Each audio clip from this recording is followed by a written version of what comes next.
still go. Even when you feel slow, you can still go. Even when there's no hope, you can still go. I never answer to no, man, I still go. Go, go, go, go, go. Marten Paes resmi gabung timnas. Ini formasi gacor timnas Indonesia di kualifikasi Piala Dunia 2026, skuad Garuda rasa Belanda. Bakal ketambahan Marten Paes, intip formasi ideal dengan full pemain dari Eropa yang bisa dipakai timnas Indonesia di putaran ketiga kualifikasi Piala Dunia 2026. Jelang tampil di kualifikasi Piala Dunia 2026 putaran ketiga bulan September nanti, skuad Garuda mendapat angin segar dengan potensi bergabungnya kiper MLS, Marten Paes. Hal tersebut disampaikan Menteri Pemuda dan Olahraga, Dito Aryo Tejo yang optimis Marten Paes dapat membela timnas Indonesia.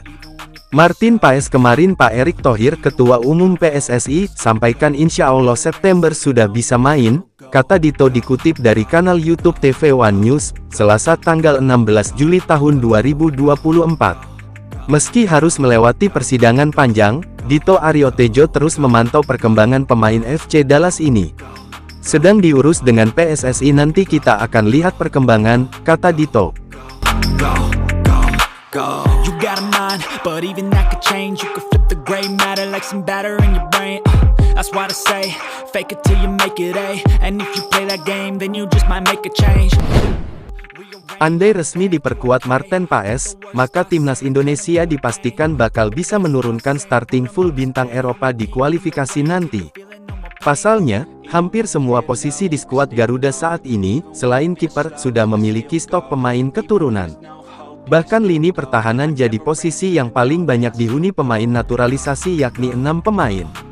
Dengan kehadiran Marten Paes, berikut prediksi formasi timnas Indonesia jika menggunakan full pemain keturunan di starting 11, pada kualifikasi Piala Dunia 2026 nanti. Masih menggunakan formasi 3-5-2, akan ada trio bek tangguh Eropa yang jadi tumpuan timnas Indonesia untuk menghadang serangan lawan. Di posisi tersebut, Jay Izes, Elkan Bagot serta Justin Hubner layak menjadi pilihan utama. Meski masih ada Jordi Amat yang jadi kapten tim, namun melihat kualitas lawan serta performa musim lalu, sepertinya Elkan Bagot bisa jadi starter mendampingi Jay Izes dan Justin Hubner. Even when you feel low, you can still go. Even when you feel slow, you can still go. Even when there's no hope, you can still go. Meski bukan striker murni, namun kemampuan finishing serta pergerakan tanpa bola keduanya membuat Rafael Struijk dan Ragnar Oratmangun layak mengisi pos ujung tombak. Jika formasi ini resmi diterapkan, timnas Indonesia bakal memiliki skuad bercita rasa Belanda. Pasalnya, hampir sebagian dari pemain tersebut lahir dan masih berkarir di Belanda. Hanya Elkan Bagot yang lahir di luar Belanda dan belum pernah rasakan kompetisi di negeri kincir angin.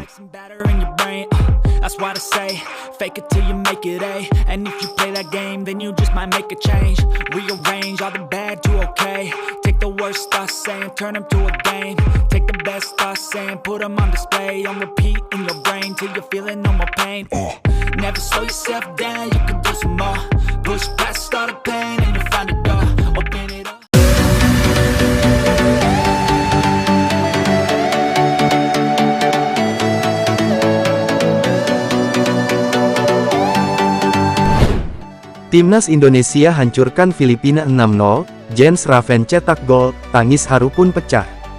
Timnas Indonesia U19 berhasil menang telak 6-0 atas Filipina dalam laga perdana grup A Piala AFF U19 2024, Rabu tanggal 17 Juli tahun 2024 malam WIB. Dalam pertandingan di Stadion Gelora Bung Tomo, GBT, Surabaya, Jawa Timur, Timnas Indonesia U19 tampil terengginas. Mereka mencetak setengah lusin gol lewat Arliansyah Abdul Manan pada menit 12, 50, Iqbal Gwijangge, 21, 42, Kadek Arel, 29, dan Jens Raven pada menit 87.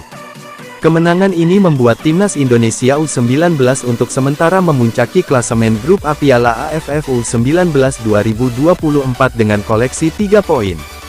Meski punya poin setara dengan Timor Leste yang berhasil menang 3-2 atas Kamboja, Garuda Nusantara berhak berada di posisi pertama karena unggul selisih gol. Start apik Timnas Indonesia U19 membuat peluang tim asuhan Indra Syafri untuk melangkah ke semifinal kian besar. Pada matchday kedua grup A, Timnas Indonesia U19 akan menghadapi Kamboja pada Sabtu tanggal 20 Juli tahun 2024 pukul 19.30 waktu Indonesia Barat. Timnas Indonesia U19 langsung menggebrak sejak kick-off. Bermain dengan skema 3 back, tim asuhan Indra Syafri mengandalkan kelebaran dua wingback lewat Doni Tripamungkas dan Muhammad Mufli untuk melancarkan serangan. Serangan demi serangan terus dilakukan Timnas Indonesia. Usaha itu akhirnya berbuah hasil pada menit ke-12 melalui Arliansyah Abdul Manan yang menyambar umpan Kapten Doni Tripamungkas di mulut gawang. Timnas Indonesia U19 semakin terengginas pasca mencetak gol. Pada menit ke-21, Mufli berhasil mengelabui satu pemain Filipina untuk melepaskan umpan silang dari sisi kanan. 3 menit jelang waktu normal berakhir, Timnas Indonesia U19 kembali mencetak gol.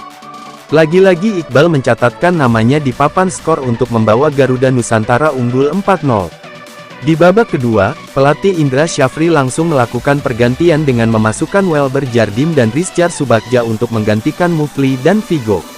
Kemudian, Indra Syafri memasukkan striker naturalisasi, Jens Raven untuk menggantikan Arhan Kaka pada menit ke-68. Doni Tripamungkas juga ditarik keluar untuk digantikan Alexandro Felix Kamuru.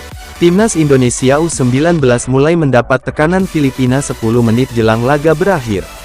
Filipina mendapatkan peluang kedua pada menit ke-85 melalui Samaniago Benz Jul de la Cruz. Beruntung sepakannya dari dalam kotak penalti masih bisa dihalau Al-Ghifari. 3 menit jelang waktu normal berakhir, Jens Raven berhasil mencetak gol. Dia membawa Timnas Indonesia U19 unggul 6-0 setelah mencetak gol lewat tembakan datar di dalam kotak penalti.